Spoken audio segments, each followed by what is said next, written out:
বিসমিল্লাহির রহমানির রহিম। আমি বাংলাদেশের সকল মানুষের দৃষ্টি আকর্ষণ করছি। আপনারা যেভাবেই চিন্তা করুন না কেন, বিশ্বব্যাংক এবং জাতিসংঘের কথাকে উড়িয়ে জিডিপির 5%-এর জায়গায় আপনারা 1.53% ব্যবহার করছেন শিক্ষায়। দেশটা ওখানে ধ্বংস হয়ে গিয়েছে। দক্ষ মানব সম্পদ ছাড়া কোনো কিছু করা সম্ভব নয়। ইউরোপ, আমেরিকা তার প্রমাণ। আর জিডিপির 5% শিক্ষায় বরাদ্দ না করে যদি আপনারা এদেশের উন্নয়ন করার চেষ্টা করেন, that is totally meaningless. I can challenge anybody of this country, not only anybody of this country but also throughout the whole world.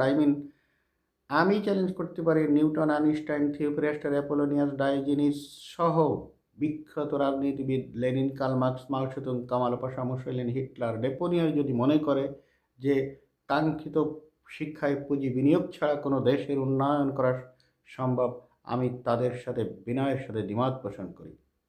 যেখানে যে জিনিসটা 5 টাকা লাগবে, আপনারা সেখানে ব্যয় করছেন 1.53 টাকা। How it is possible on our part to reach in our গোল?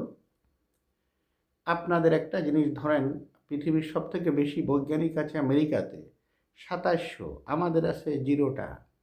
আমি এটাও জানি যে ঢাকা বিশ্ববিদ্যালয়ের একজন আছেন বায়োলজিতে, উনি ব্যাঙের একটা নাম দিয়েছেন, ওনার জিহাদি হাওলাদার সাহেব, এরকম আছে আমাদের। সেটা 100 বছরে 1-2 জন। আমাদের জগদীশচন্দ্র বসু ছিল 100-200 বছরে একজন।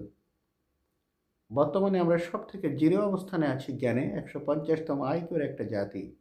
ধরুন, আমাদের যে শিক্ষকদের সুযোগ সুবিধা, 97%, 6 থেকে 7% এমপিওভুক্ত শিক্ষকরা শুধু সেকেন্ডারি পরিচালনা করে, এবং এমপিওভুক্ত শিক্ষকরা দেশের গুরুত্বপূর্ণ ভূমিকা পালন করে সব মিলে।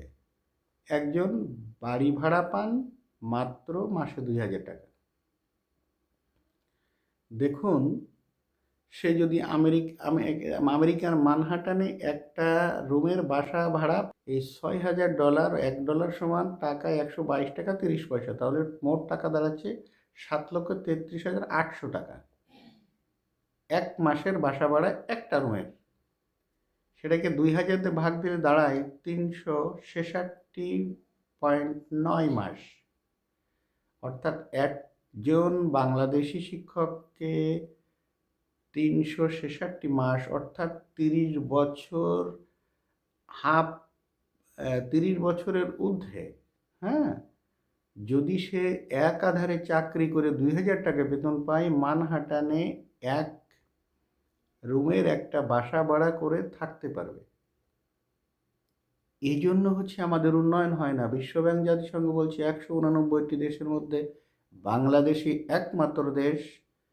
10টি জঘন্য দেশের মধ্যে বাংলাদেশ একমাত্র দেশ যে তার অর্থনীতির যে আকার, সেই অনুপাতে শিক্ষায় অর্থ বরাদ্দ করে না। ইচ্ছে করে অর্থ থেকে এদেশের মানুষ গোলামি, দালালি করার একটা চিন্তা ভাবনা করা জাতি। উদাহরণস্বরূপ, আমরা ব্রিটিশদের আন্ডারে ছিলাম, আমেরিকানরাও ব্রিটিশদের আন্ডারে ছিলেন। ওনারা যখন হার্ভার্ড বিশ্ববিদ্যালয় তৈরি করলেন, সাবকন্টিনেন্টাল পিপুল তৈরি করলো হলো তাজমহল, ময়ূর সিংহাসন এবং আদার্স, আমরা 10টা হার্ভার্ড বিশ্ববিদ্যালয় তৈরি করতে পারতাম। দালালি ও গোলামি করার মেন্টালিটি থাকার কারণে আমরা এখনও শিক্ষা বিমুখ। বিশেষ করে স্বর্ণযুগ, মুসলিমদের স্বর্ণযুগ যুগ যাওয়ার পর মুসলিম জাতিটাই এখন হচ্ছে শিক্ষা বিমুখ। একমাত্র ইউরোপের বাতাস লেগে তুরস্ক, বিভিন্ন রাজনৈতিক এবং সামরিক চাপের কারণে ইরান, চীন, জাপানের বাতাস লেগে মালয়েশিয়া ছাড়া কোনো মুসলিম দেশে লেখাপড়া টোড়া বলতে কিছু নাই। তাই বাংলাদেশের যে সূর্য সন্তানগুলো রয়েছে, ইয়াং জেনারেশন রয়েছে, আমরা যদি শিক্ষায় কাঙ্ক্ষিত পুঁজি বরাদ্দ করে এই 150তম আইকিউর জাতিকে 20তম আইকিউর একটা জাতিতে তৈরি করতে পারি, তাহলে এদেশের উন্নতি অনিবার্য। যে দেশের মানুষের আইকিউ জঘন্য, সেখানে অন্য দেশের ষড়যন্ত্র বাস্তবায়ন করা যায়। ঘন্টায় ঘন্টায় টাকার বিনিময়ে মির্জাফর তৈরি করা যায়, জগৎ শেঠ, রায়দল্লভ, ঘসেটি, উর্মিচাঁদ তৈরি করা যায়।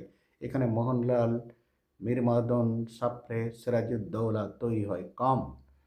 সর্বাগ্রে দেশের মানুষের আইকিউ ডেভেলপমেন্ট করতে হবে।